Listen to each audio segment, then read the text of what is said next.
Welcome to the AGF podcast. I'm Brandon, co-owner of the American Grappling Federation and host of today's show. Also, I have co-host Jordan Burton, a black belt out of Soul Fighters, Texas, helping me out today. Before I get into today's interview, I'd like to thank our sponsors. First, BJJ Tees and Just Roll. For the best apparel and jiu-jitsu, check them out at any AGF tournament or on Instagram and Facebook at BJJ Tees. That's at BJJTEES. Next, Easy Flex Mats. For your premier home, gym, or sports mats, go to easyflexmats.com. That's easyflexmats.com. Also, Tanita Scales, the official scales of the NCAA Wrestling Championships and the American Grappling Federation. Never miss weight by going to tanita.com. That's TANITA.com. Last, our 2020 charity, the ALS Association. To learn more about donating, events, or volunteering, go to alstexas.org. Now, on to our show. We are here, AGF podcast number 13. I've got my co-host, Jordan Burton. We flew in from Texas today to Atlanta, rental car, drove down to Columbus, Georgia, where my man Josh Bowlin is a big supporter of AGF. Has been for a while. As you can tell, a bunch of AGF trophies behind us. And recently won NoGi Worlds at Master 1. Master 1. Super heavy. Super duper. Super duper. Guys, the reason we're laughing is because this is our second take. Yeah. We messed up the intro before. Anyway, so, man, without further ado, start out, just tell us a little bit about yourself. Tell us about your journey, you know. Your journey. Man. You know, that's what we call it in jiu-jitsu, right? That and marathon. Yeah. Yeah, it's a long. Yeah. I think I started in 2007. I wanted to, I watched Forrest Griffin and Stephen Bonner tear it up in The Ultimate Fighter 1. Yes. And I was like, I can do that, you know? So get bloody. So I started at like this self-defense place in town, and I was training there, and then an Army Ranger came along. His name was Pedro. He took over the place and ended up giving my blue belt. And I did a couple MMA fights, and then kind of went a different path. I didn't like getting punched in the head too much, so just stay with jiu-jitsu. Like I said, I got my blue belt. 2010, my instructor Pedro actually passed away. Yeah, he actually have like a little thing up there, and he was an Army Ranger, was doing like big things for the Army, like kind of re-evaluating their combatives program and everything. And then one day, he was stretching and had an aneurysm. So. Oh wow. Yeah, it was rough, man. It was rough. Wow. Because it's like, you never expect people, people you put up here, you never expect them to. How old was he? He was 31. Well, that's super young. 31. That's sad. Yeah. He was super young. Phenomenal jiu-jitsu. Just super good jiu-jitsu. He's from Brazil, but he was Americanized. Obviously he's in the military, and so went through that, and then about a year or two later, we became Gracie Barra. A couple guys in the area came together, and that was Pedro's roots. So started Gracie Barra Columbus, and then just the years passed. I ended up becoming the head instructor as a purple belt. There was another owner. His name was Nate, and he ended up leaving, moved to California, was trying to like manage the place, and it just didn't quite work out. So I ended up getting ownership in 2015. Got my black belt in 2014 from Professor Fabio Costa, which my buddy. Your buddy. Yes. Yeah. Amigos. Yeah. So got it from him in 2014, and here I am. So opened this place in 2015. Been expanding, been growing, been doing awesome here. So I'm ex-Army too, but I was not stationed over here. So what do you have, Benning? Benning. Here? Yeah. Infantry. Yep. Capital, you know. Rangers. Yeah, Ranger schools here. Yeah, so you get a lot of Army dudes coming through then, huh? A lot of Army dudes, yeah. I try to have a good mix, I'm I'm on the north side of Columbus, so I try to get a good mix of military and civilians, and which we do. We have a big group, a big demographic of civilians, which is awesome because those are the people that are going to be here. 10 years from now. Yeah, you know? military in and out. Military in and out, and so it's a constant revolving door, you know, which is cool, but like you build friendships, and you know, and then 2 years later they're gone. That's probably, it's like, you know, besides other things, that's probably one of the top thing that I didn't like about the military was changing duty stations. Yeah. It's the same thing. I mean, jiu-jitsu, them coming in and out, but like you get like best friends with some dudes, and it's like, oh, well, now you're gonna be stationed across the country or across the world, and you know. Yeah, it can be rough, man. And a lot of these like Rangers are deployed a lot too, but they'll come to Columbus for a year or two, and then you know they'll be gone, and I'm like we're buds, and they become good training partners, and I teach them, and then they're gone. You get a lot of black belts coming through then? A lot of visitors, a lot of that kind of stuff? Not really. I mean, here and there. Yeah, here and there. Because a lot of them will come and like teach on Fort Benning. So, you know, but Fort Benning kind of has its own like combatives program. So they have their own like black belt down there that teaches, a couple black belts that teach down there on post. So, but we do get a lot of high level guys that come through. Had a brown belt come through from Guam. Like 2 weeks ago, and he was pretty tough, little guy. He was supposed to do Europeans, but didn't do it. I don't know why. Yeah, no. So, but like I said, I'm trying to focus on civilians. You know, like teaching, you know, this liquor salesman jiu-jitsu, you know, that's gonna be here for the next 10 years. we got some tough ones too. You know, like you know, you got a little like a pharmacist that comes in and trains on his lunch, and you know, a lawyer, like, actually one of my students is a lawyer, and he's actually a fight manager too. He manages Charles Bennett, Crazy Horse. One of my black belts just fought him. Okay. Really? Yeah, one of my black Bare knuckle? Yeah, one of my black belts is Johnny Bedford. Okay. Who's the 145 champ for the bare knuckle fighting championships. Yeah? Yeah, and he just fought Crazy Horse, just beat him. Is that the one where he broke both his hands? I think Charles Bennett broke both his hands. He might have. I didn't hear that. I don't know. Yeah. He's crazy. Johnny finished the fight. Yeah. Yeah.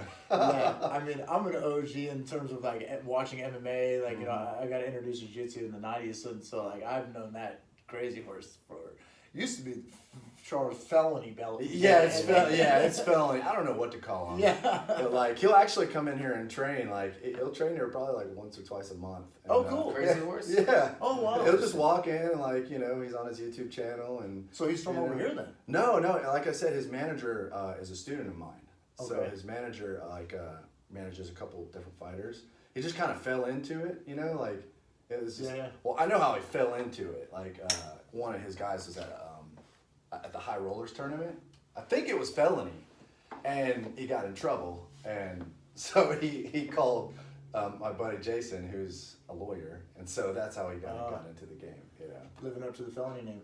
yeah. My favorite thing about that dude was, I forgot what interview it was, but they asked him what he does for like conditioning or workouts, and he says he plays pickup games of basketball for cardio. Yeah, it's a lot of up, down, sprints. Right. Hey, yeah, Down. yeah. Ton of Like, cardio. you've never heard of that. No. An MMA fighter.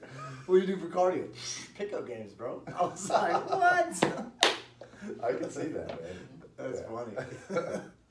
Yeah, so he's one of the few guys, you know, that comes in, but we got a lot of guys that come through town. And, Wait a minute. you know. Does Crazy Horse come in and train here? He's he's not like consistent or anything, but I've rolled him several times. That's what I'm saying, like once Does a month. he training the gi? What's his? No, what's his just no-gi. Just yeah, no-gi? just Okay. no-gi. Yeah, he's actually smooth, dude. Yeah. He's actually pretty smooth. Like, I mean, he's still like a more of a classical kind of like he's not like, I mean, he knows leg locks and stuff, but the whole leg lock game, like he's still kind of behind on, you know. But I mean, he moves really well for You his see, size. he's like, because he's been fighting for a long time about like bluish, blue purple. I mean, I'd say I'd say at least a purple belt. Okay. At least. That's Yeah, he has got so many years of fighting. Yeah. At least a purple belt, you know. Yeah. So That's cool though. yeah, it's pretty cool. Yeah, but it like I said, he moves well, but like his leg lock, you know, the leg lock game is which a lot of people are just now starting to kind of get in the rhythm of. It's you know? still not as big in MMA though. Yeah, it's not. Yeah. You know, I mean, it's the leg lock game now can be very bottom side, guard coming from the guard. Yeah. The reverse X, you know, we were just talking about, me and Jordan on the way here, we were talking about the the influence of the down her death squad and how that's kind of grown and everything, and that's really grown on that bottom side half butterfly, basically doing scissor leg takedowns from the guard position. Yeah. And it's not seen so much in MMA. When I first learned leg locks, I was originally told to shy away from bottom side entrances because you get your face punched in. Yeah. You know, but the rise of sub only matches and, you know, jiu-jitsu tournaments galore, and, you know, obviously we're here for AGF. The specialization of, you do not have to ever worry about getting punched, so it can be, it's just like worm guard. There's no, you know, I mean, of course that's not, you know, NoGi dependent, but, you know, just stuff that can go ultra jiu-jitsu. Yeah. You know? Speaking of ultra jiu-jitsu, I've seen a few of your matches. You like the bolo game, don't you? I went through a phase as a purple belt and brown belt, but then as I started gaining weight, I started getting away from it. But I love to berimbolo. It's amazing. Yeah. But yeah, once I started kind of putting on some weight, I started kind of like getting away from it. Yeah. But I think it's super effective. You know. For sure. I do, and I teach like most of my smaller guys. I mean, that's the route I show them. I take them towards more of a berimbolo style, De La Hiva, you know, crab ride, inverted crab ride kind of style. Here's a question for you. I had a good debate about this the other day with somebody. Do you believe the berimbolo game to be weight class dependent though? Like, I mean, you know, I don't see little guys doing it to big guys. Yeah. I think it might be. I mean, I think it might be. Yeah, it's very rare to see a super heavy or heavy, like a ultra heavy doing berimbolo, or like a smaller guy doing it to a giant guy. I mean, a perfect example is like Musumeci fighting Saif at the Europeans. You know, like he could not berimbolo. He almost lifted it though, you know, but he could not berimbolo. I mean, Yeah. So I think it is way. Maybe if they can get him on the hip at least. You know, sometimes the heavy legs are hard to manipulate in lifting at the hips. Yeah. When they're on your side, but at least they can come up into a leg drag position or a mount. Yeah. Jordan, how much you weigh, Jordan? 140 to 150. Kind of depends. What's your opinion on that? Being a lighter dude. I think you're right. I think like putting a heavier person down, it could be a little bit harder because, you know, the way the guys base out, just how the bodies are structured and stuff. Sometimes the guys are going to pass a little bit more on the knees. Yeah. So I remember you said that a few years ago about it being more of a weight class dependent move, and I think you're right. But the interesting thing now is that we have a guy like Mikey who's a true light featherweight that's starting to do more of the open divisions. So maybe we'll see if that theory's true, or could he berimbolo a heavier person? And when I say heavier, I'm talking about competing at light featherweight. When I go against guys like middleweight and over, that's when I start to feel like the difference in the size of goods going against somebody that's in the absolute division. At lightweight, like lightweight and under, it's not that big a difference. But we're talking 40 pounds plus, it gets to be a lot. Yeah. That's not my game though. I don't, as a smaller guy, that's not the route I take with the De La Hiva guard. We're all in Masters division. Yeah, exactly. So, exactly. Well, and you're right, like the different, like passing from your knees, like as opposed to on your feet, and heavier guys tend to do more of a like over under style, double under style, like, you know, leg, like arm weave style passing system, and even if they're standing, even if they're standing, it's how are you going to off balance being so much smaller to get the guy to fall down? You have to be incredibly good. This is why I say it's going to be interesting to see Mikey doing more of the absolute divisions.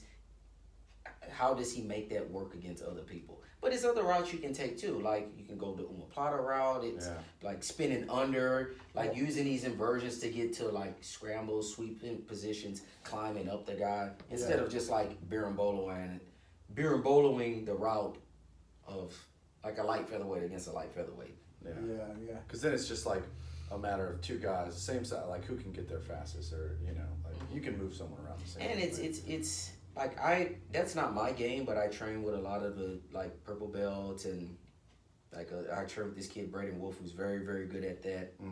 And we're the same size, and it's a little easier for him to put me down because, you know, it's all of his weight and his timing, his angles.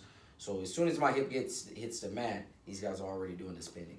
Yeah. But it helped me a lot too because I have pretty good barrel bowler defense. And that's very rare, not seeing Mikey in the absolute. I know, that was right. awesome. And I have seen one time, I recall Kyle going into, and it was like a local AGF or something like that. It wasn't a Euros or something, but, and also Bruno Malfacini did it one time too. Bruno, did? Yeah, he was the first one, I believe, to be the lowest weight class and beat the heaviest Oh, weight Bruno, class. against Gibson. Yeah. That's right, yeah. Was it that who was Gibson That Saw? was in Atlanta, Oh, yeah, wow. against Gibson Saw, yeah. What a trip. I like Gibson's awesome guy too. He's done a super fight for us. He fought Hector Lombard in Atlanta for us. Oh, okay. We had Barada versus Malfacini. No, I was there, yeah, in 2014. A while ago. I was there, That's yeah. when that. It was a little bit after that, probably like 15, 16. 15. I know, because I fought Hector too that day. Oh, you did, yeah. Yeah, 'cause- that was the day 'cause when him that event coordinator didn't get the doors open. for Dude, us. yeah. Hands down, the worst tournament experience it's I've funny. ever had. I was gonna say I was anticipating like a question of your favorite, like my favorite AGF, and then I was gonna bring up that one, Worst. like the worst, but it wasn't like the AGF.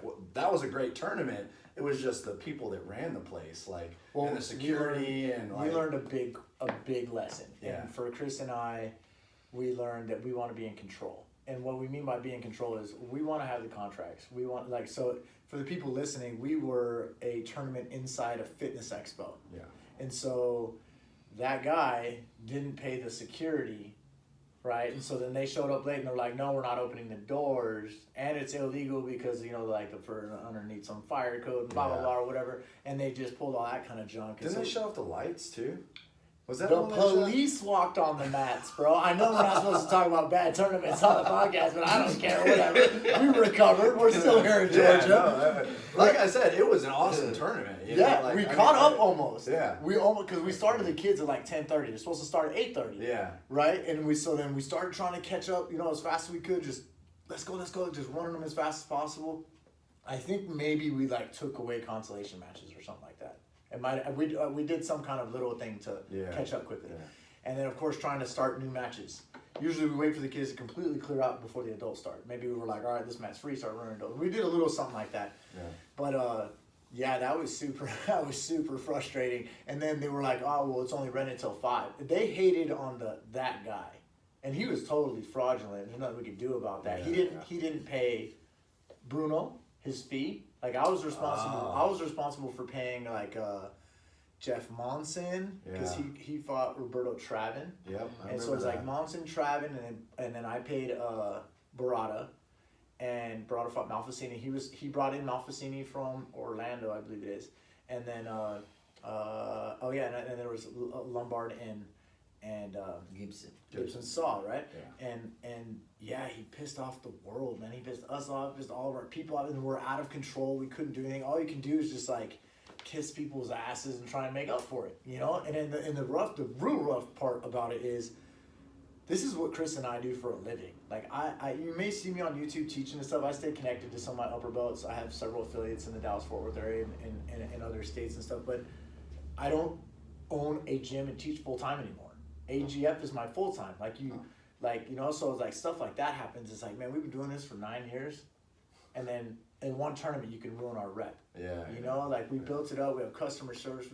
We're just trying to do things right. The whole reason the tournament started for me is I used to be that guy. I used to be the ref, driving all around Texas, refereeing, blah blah blah. From I won't name a bunch of events, but and then I just went, somebody's got to do it better. Yeah. Somebody's got to actually give a crap. These people are all giving you $100 each, and you're sarcastic to them. You got bad equipment. You don't start on time. You finish late. You all that stuff. That we all typically know is a jiu-jitsu tournament. Some of us dread the day of a tournament. We're like, we're gonna be here all damn day. We're gonna be here. You can be there all damn day if you can be a coach, but at least at AGF, it's because the mat numbers and mat times that all your students are on. Yeah. Not because I told you you're going to go at 11 and you end up going at 6:30 p.m. That's the main thing. Which is most of our experiences, early on. Yeah, for sure. That's eventually I just got fed up. I was like, this is ridiculous. I first started, I was there at 7:30 a.m. Until 6 o'clock, Yeah.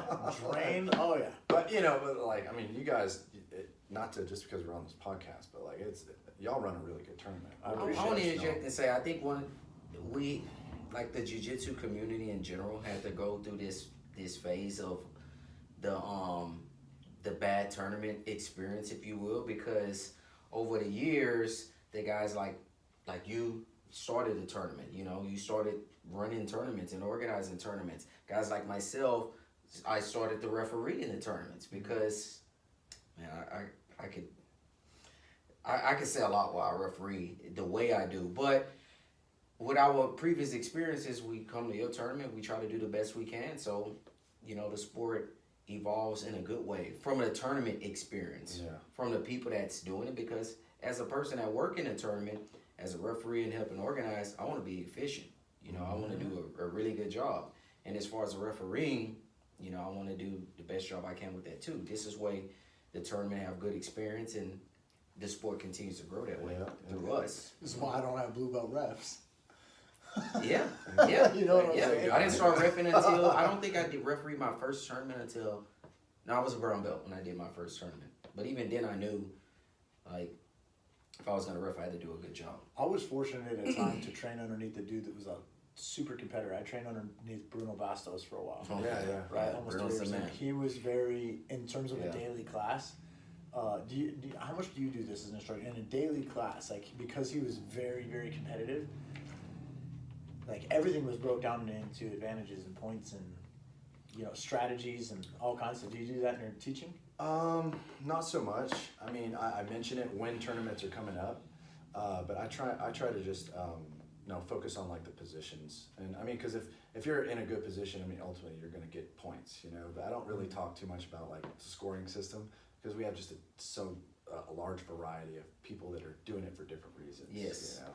So I'm a competitor myself, so I kind of like when I notice someone's competing or wants to compete, then I do touch on it a little and I kind of focus on them, But yeah, I feel like if you get to a good position, if you're getting to a good position or if you're dominating the match, I mean you're going to be higher points regardless, if that makes any sense. For sure. I mean, yeah, everything when you advance in jiu-jitsu tends to lead you to a better spot. Yeah. Speaking of better spots and kind of going back to what we were talking about with you winning NoGi Worlds, I know you're probably super stoked about that, right? Dude. So stoked, man. It's important times. Walk us through a little bit of how many, the matches, and we were talking about me noticing that you liked the Burn Bowl when I seen you compete before. Did you use any of that? Walk us through some of that. No, I anticipated wrestling. Like I knew there's so I did heavyweight in 2018. And it was actually my first Masters tournament. I've been doing like adult worlds till I was 32. I did adult worlds and I was, so in 2018 I took silver in heavy. And then going into 2019, I knew, was moving up a weight class and I knew it was gonna be like on my feet, which I like, Was the majority of 2018 on your feet? Was a lot of wrestling in that year? 2018? The first year you got silver? Yeah, I found that was the advantage I was having. That was the success I had in my matches, was my wrestling kind of outweighed their wrestling, And I did find myself like on the ground a couple times. Like, my second fight was actually against Ty Murphy. You know Ty Murphy from Lloyd Urban, right? Yeah, he's a good wrestler. Dude, he's a super good wrestler, And like I managed to get to his back.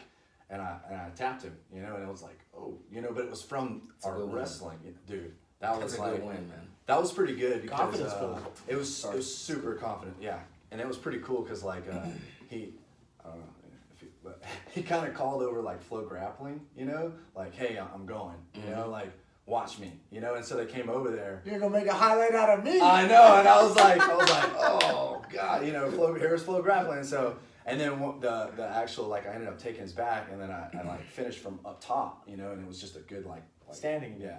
Yeah, from stand, like I jumped on his back and stand, But so that was a cool moment, But again, like my confidence built, but that was the biggest thing was my wrestling takedowns, Which is crazy because I'm over here talking about your bare bones. I know, right? Yeah. Do you have a wrestling background? Did you wrestle before jiu-jitsu, or do you learn wrestling during jiu-jitsu? So I wrestled 2 years in high school. Right? Okay. And I was terrible my junior year. I lost like every match. And then my senior year, I started to shoot a lot more, you know, because in my area, like it's just jack dudes that just do a lot of like half Nelsons and front headlocks, and it's more like a Greco style in Georgia, like in this area.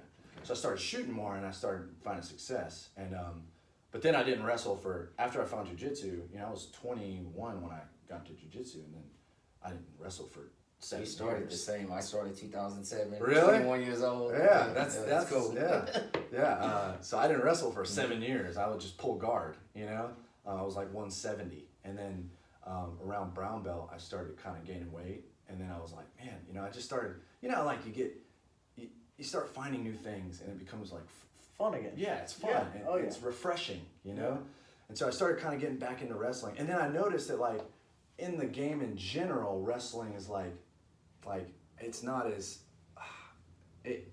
how do I say this, like when even high level guys, their wrestling isn't like just up to par. Does that make, you know what I mean? In jiu-jitsu. Well, yeah, with the submissions, it changes the game. It changes the game. Yeah. So it's like, even, you know, a lot of guys that have been training a long time, like their takedowns, and that goes to like a lot of gyms don't start from their feet too, you know, which I understand, because like every night I do a takedown night, it's like a knee pops or, you know, ankle, you know, so it's hard to kind of like practice takedowns on a regular basis. But I just kind of like noticed it, and so I started taking, you know, I started working my takedowns, and then so I started preparing, and then 2019, I actually started going down to Fort Benning. They have wrestling events, like, or they have wrestling classes in the morning. So I was going in, and they had these like D1 wrestlers, you know, they're 220, and I go in, and like I go in, and they're kind of, they knew what I was prepping for, and so they were. If you talk to him, is this a guy you know? Yeah, it's one of my students. Okay. Can you edit this out? Or? Yeah. Hey DJ, What's up, man? we're doing a podcast right now, man. Can you come back later? No worries. Or you can stand guard at the door. He's One or the other. competing tomorrow, so. I got your money, that's why I came in. Oh, okay. You know, I want you to beat me up. All You want me to hit pause? No, we can do work it tomorrow. Okay. All right, I'll see you tomorrow. Maybe we can put this in our outtakes. Yeah, I got your money, Josh. He's way more than a jiu-jitsu coach, folks. Way more than a jiu-jitsu coach. Let's go. Anyways, it's all good, dude. I'm on location. I know that stuff's gonna happen. I don't have a controlled environment everywhere I go. Last thing you was talking about the D1 guys you were wrestling with. Yeah. I think 2019. So I was for 2 weeks I was going down on post in preparation for you know, Worlds, and just wrestling, you know, and it's really cool, because instead of PT, you know, instead of PT, they hold wrestling classes on Tuesdays and Thursdays, and a lot of my guys had been telling me about it, and so I started going down there, and the colonel down there that was running it, he's like a really good wrestler. I think he's like a brown belt in jiu-jitsu too. He's an older guy, you know, but I get down there and I'm like, hey, I'm prepping for 2019 Worlds, and he's like, oh, okay, well, I'm gonna put you with every one of my like humongous like elite wrestlers, you know, which I had a blast, you know. It was super fun. It was tough, but it was super fun. But Worth it. It was definitely worth it. And so walk us through 2019. How the matches go? So the matches went good. My first, man, I really thought about them. First match, I ended up, I think I had like 20 points, and then I ended up submitting him with a rear naked choke. And then my second match, which, interesting enough, my second match, I was supposed to fight the winner of Chewy. You know Chewy? Nick Albin. Jiu-Jitsu. Oh, okay. Yeah. I was YouTube supposed guy. to. Yeah, YouTube guy. He was in my division, and I was supposed to fight the winner of him and his guy, and neither of them showed up. Like, which I was pretty disappointed about, because Chewy's a gamer, man. He's super tough. So I actually wanted to, you know, roll against him. So I went through that, and then I fought the last year's champion, his name's Steven Martinez. Yeah, he's from California. From I saw him at the Abu Dhabi LA Grand Slam. Yeah. It was a gi term, but he good stout guy. He's wrestling check background. man. And dude, Yeah, check man. stout is Check like man. it's like an under like word Understatement. because he's like I mean he's Marcus probably fought him. do what? No, I was saying Marcus Antelenti fought him at that tournament. Oh, okay. Mhm. Yeah, he's tough, man. He's tough. But I knew watching his some tape on him, he was gonna wrestle, you know, and so that's what it was a full on wrestling match, you know. But I don't know if he's like used to the guys like going after him, kind of wrestling him, because he usually out wrestles other guys. Yeah. He ended up winning the absolute division too. Like, Oh, he ended nice. up going on winning the absolute. Did you do the absolute? I didn't. I jacked up my elbow in the finals, and I'll get to that. But I ended up getting a ref's decision against Steven Martinez. Cool. Winning, which was cool because the champ of last year, and then Yeah. getting that it was awesome. When I went to NoGi Bands and Worlds as a brown, I had gone on with the AGF and haven't done it IBGF as a black belt. I always lost the last year's champ. It was always my Yeah. Achilles heel, you know. But glad you beat him. Thanks. I'm sorry to hear that. There you go. Right? Yeah, but I mean, you know, it's part of the game. Yeah. You know, so that takes you into the finals. Finals, and so I fought this guy. I don't really know his name, but he had a super crazy Kimura game. Mm-hmm. That was like his stuff, man. Like it was like he would put himself in bad positions to get a Kimura. Like he would let you take his back to get a Kimura, you know. And it's just one of the you could tell it was just his stuff, man. You could tell it was his stuff. And so the very first 30 seconds, I ended up getting to his back. And he puts me in a Kimura, and he does this thing where, when you pull it out, he traps it for a straight arm lock, yeah, right? I know a guy like that too. Yeah. And it sucks, man. So, the first 30 seconds, I was basically just battling out of it, and my arm, he just completely destroyed my elbow, you know? Yeah. But luckily, I went up to, there's a place in Atlanta, it's called, it's Kenny Kim's, and they do, an open mat for the Atlanta area, and it's, all affiliations can come and roll, and it's a super, super cool place, good environment. But I went up there last year and rolled with a guy that did the same kind of stuff. So, it's funny how you roll with a guy and these memories start kind of popping up, and it kind of it protects you in a way. You start thinking about it, and then you're like, oh, okay, I've done this before, you know? So that kind of saved me in... That's after the pop though, right? Yeah, after the pop. Oh, shit, I've been here before. Yeah. But it kind of prepared me for the rest of the match. Once you kind of get through it, then you can understand what you need to do to prevent it. Never expose my elbow again. Yeah. Yeah, for sure. So I started I changed my tactic a little bit, and then actually it was kind of crazy. We were I was up by 2, and I was up by 2. I can't remember. Yeah, I was up by, or the score was tied, and I had an advantage or something, and he shot on me at the very end. And he went for a single leg, and I kind of defended it, but we were on the border, you know, and we kind of went out of bounds, and they gave him 2 points. The ref gave him 2 points, like I was fleeing. Yeah. So you said you went for a single leg. he went for a single leg, right? Okay, yeah. And the way I defended it, I was not fleeing, I was defending the takedown, you know? But so the main ref, gave me a penalty, gave him 2. And so literally 20 seconds is left, and I'm looking at the scoreboard I just lost. Yeah. You know? And so the match finishes, I was doing everything I could to try to finish it, you know? And then I thought I lost, but they had taken back the points because I didn't flee, I was defending it. Was it 2? It was you did your own match have? Well, it should have 3 refs. It had 3 refs. It had 3 refs. Yeah, 3 refs. Yeah, Good, so the good, 2 good. refs countered it, you know? Good. And then I looked up and I was just oh, Good. it was just the best feeling. Yeah, for sure. Especially when you think you just got robbed. Dude, yeah. Then you hit a gold mine. It's the worst feeling, man, because as a competitor, you go through that crap so much, man, just the game and losing and, it just, so it was. I hate losing the ref's decision. I hate seeing people lose the ref's decision. When I first started AGF, we did sudden death for overtime. Yeah. And then we had too many 30-minute matches. Yeah. And then we try to lower it to the length of the match. Whether it's a kid's 3-minute or adult 6-minute, whatever. So then it's but still sudden death instead of playing out because we have a schedule to keep to. Yeah. You know, if we have 2 or 3 of those in a row, now one mat's off by 30 minutes or 20 minutes because you know of that, and so we ended up going back to the referee's decision, and we don't have too many bad calls. We try and keep it as best we can.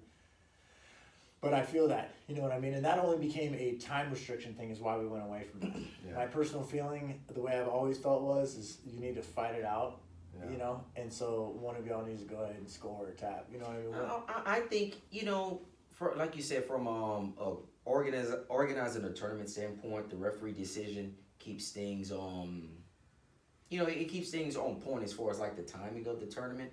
At the end of the day, of course, I don't think 2 athletes generally go in and want it to go to a referee decision. But if it does, which is more rare than not, especially from my experience working at your tournaments, I probably had to do maybe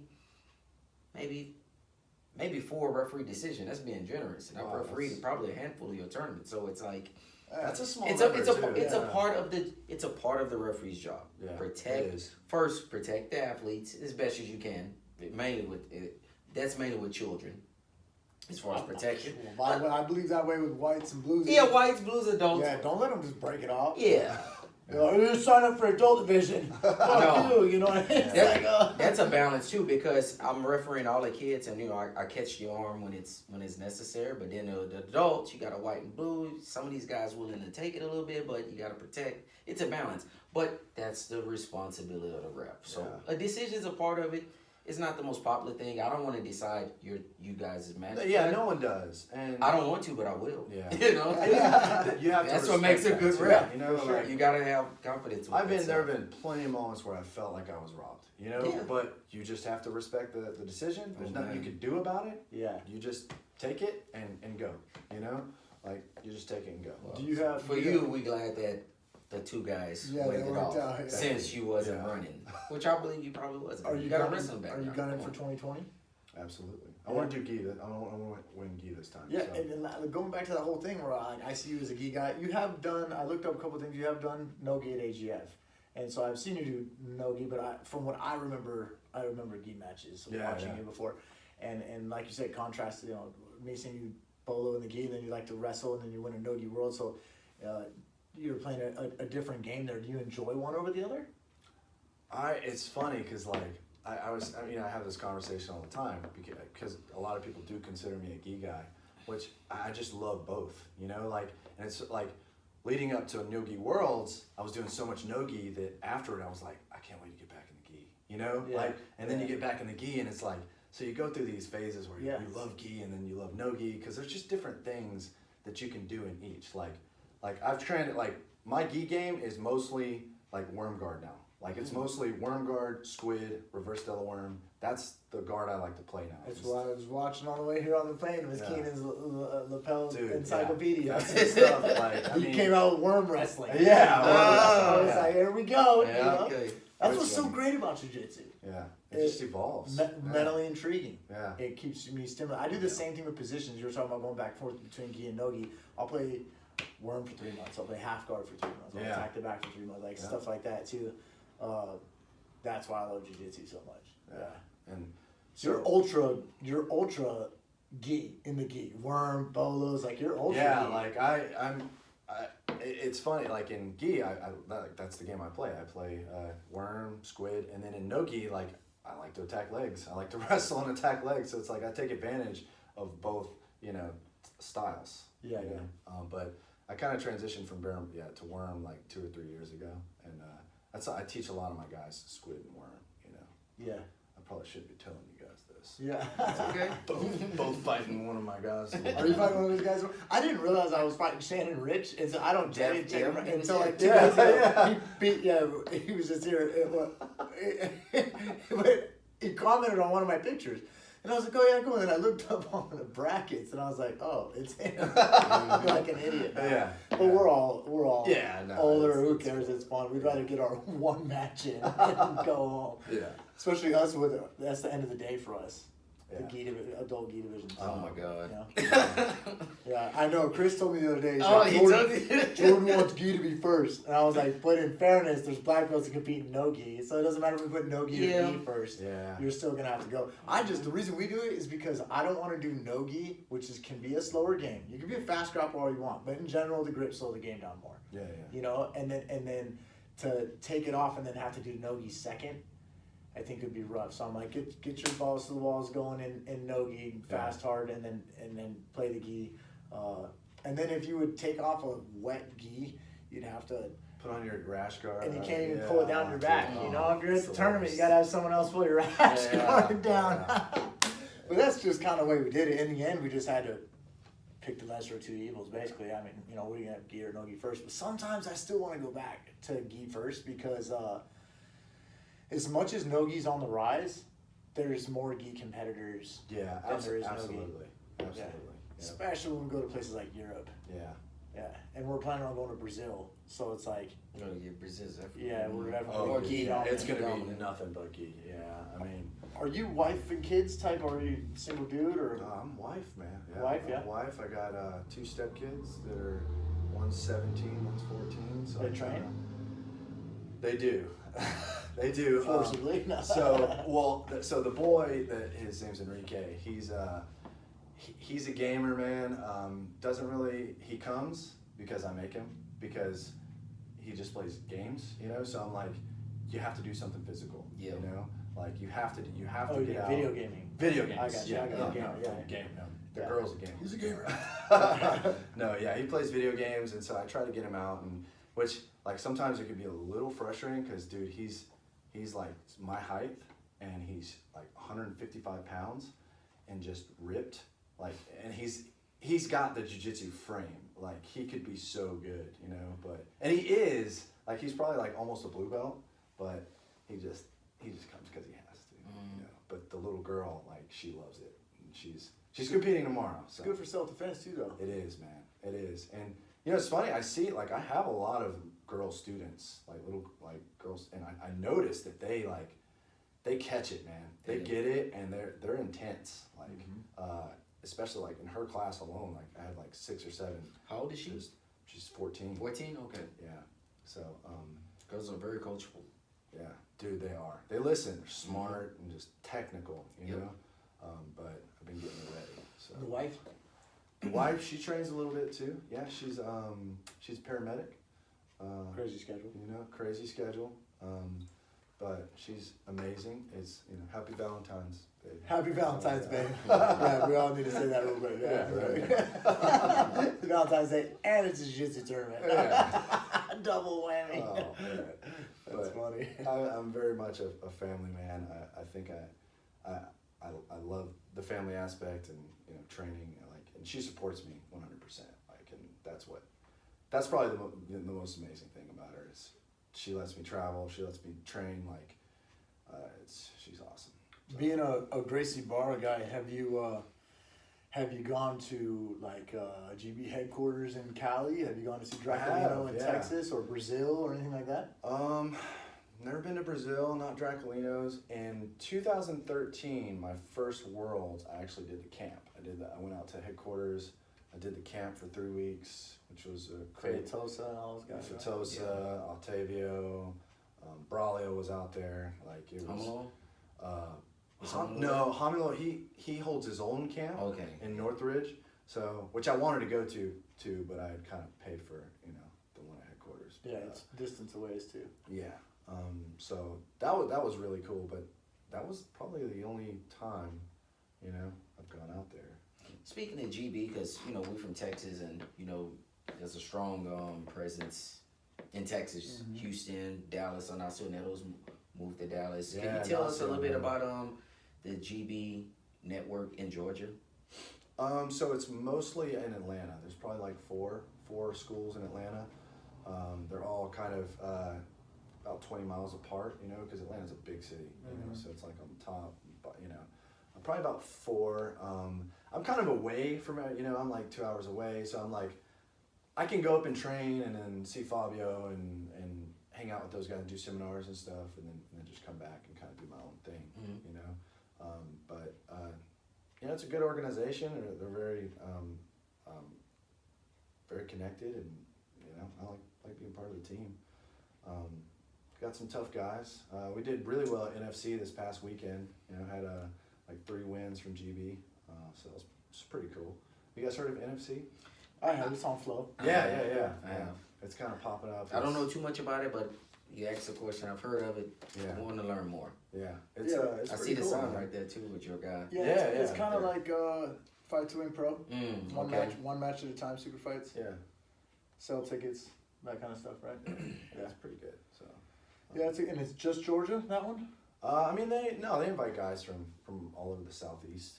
But it's always recorded and done in Georgia, I'm saying? Yeah, it's always in Atlanta. Oh, okay. Yeah, so Okay. Interesting, it's always in Atlanta, and they got it on Flow. Yeah. Yeah, see? I know, dude, Live on yeah. Flow Grappling. Yeah, Yeah. I know. It's February crazy. the 8th. It's pretty cool.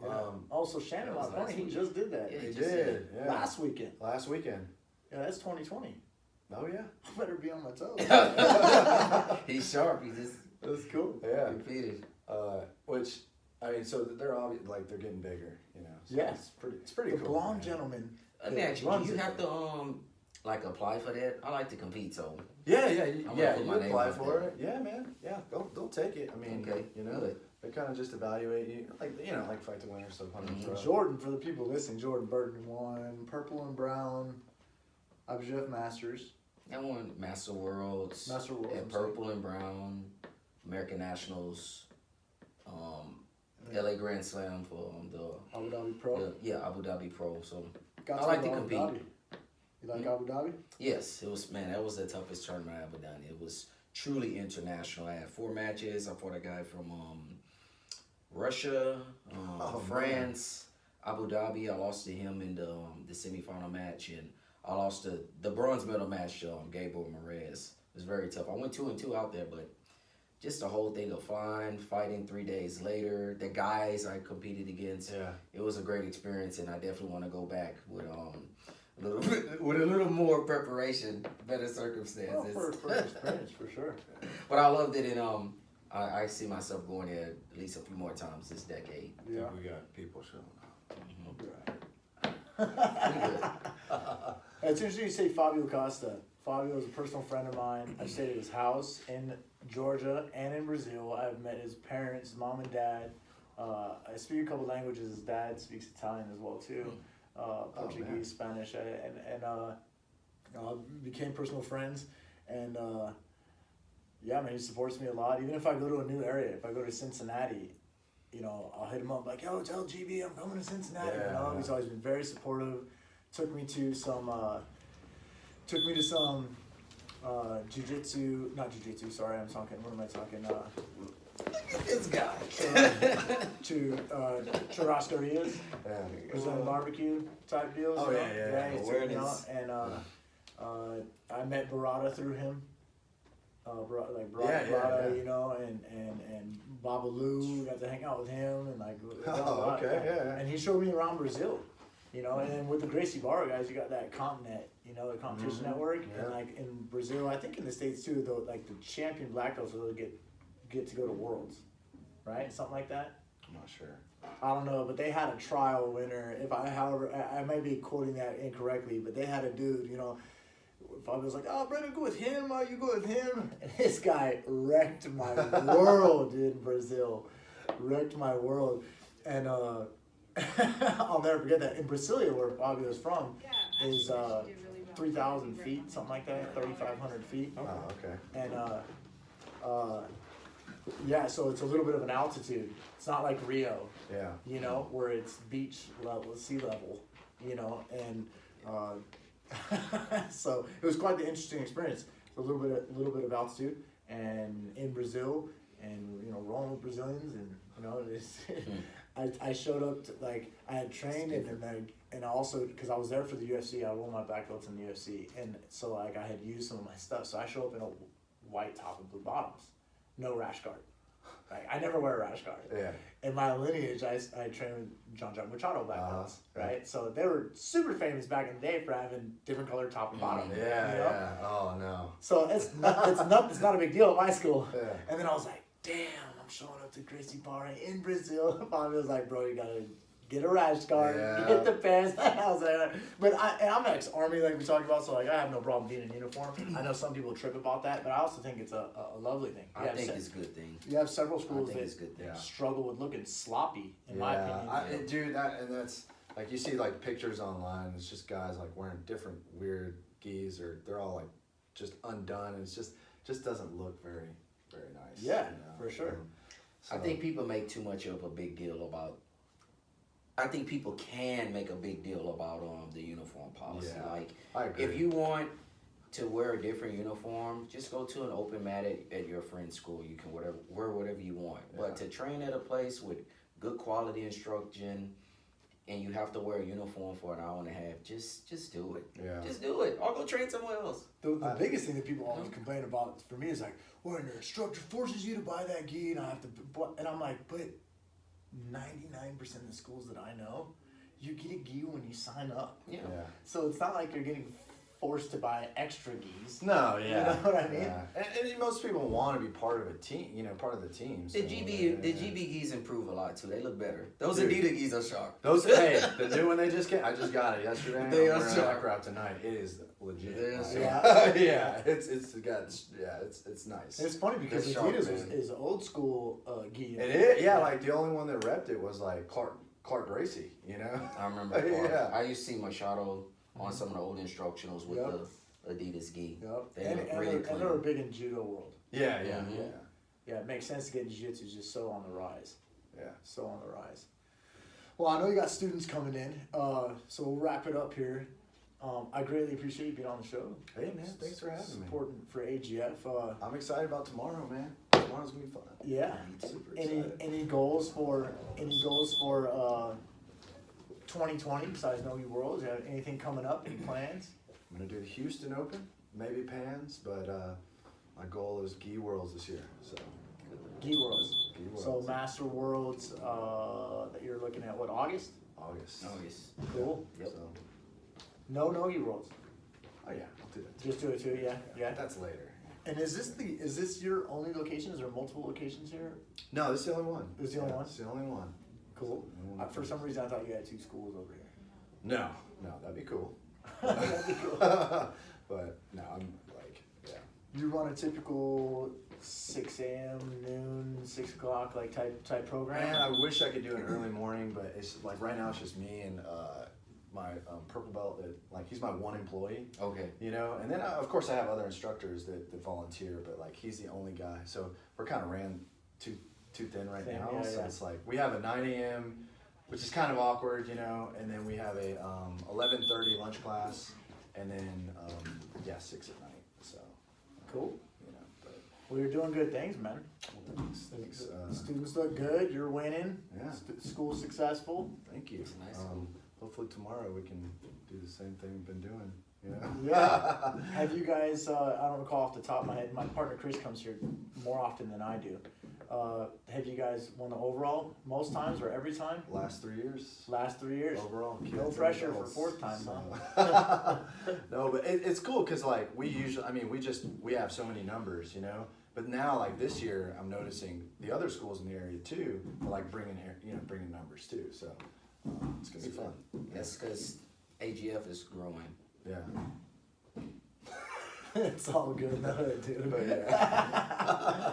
All right, episode 13 is wrapping up. Thanks for Jordan Burton for co-hosting. Thank you, Mr. Bowlin. We will see you guys tomorrow morning, bright and early. 8:30 is the first matches. You know the drill. That's it. Thanks, Jordan. Good to meet you, brother. All right, you too, man. All right.